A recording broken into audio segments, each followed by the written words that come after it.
Güzel yarım kavunçadım seni söyleyen, ömrünü düyen var sana sevgilim. Feridadım yürek tarım sana diyen, ömrümü düyen var sana sevgilim.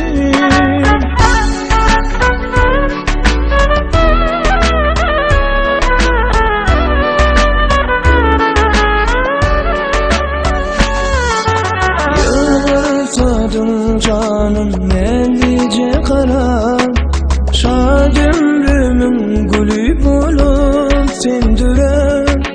Ellerimi koyup açıp yüreğime, duy sevgimi elmadan sevgilim.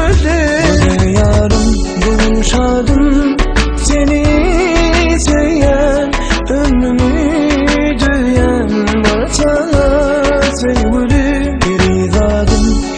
Tarım sana diyen, ömrümü düyen var sana sevgilim.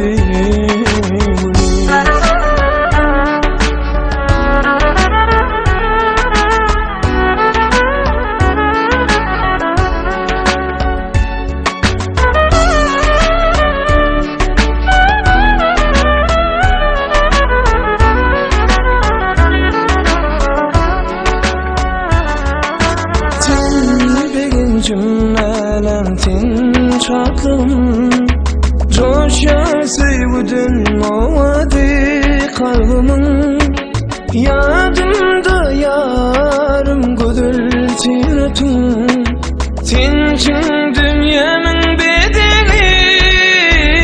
Güzel yarım buluşadım seni seven, ömrümü düyen var sana sevgilim.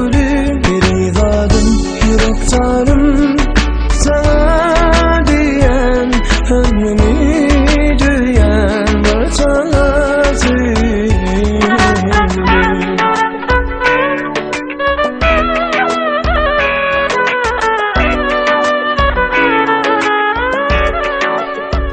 Güzel yarım buluşadım seni diyen, ömrümü düyen var sana sevgilim.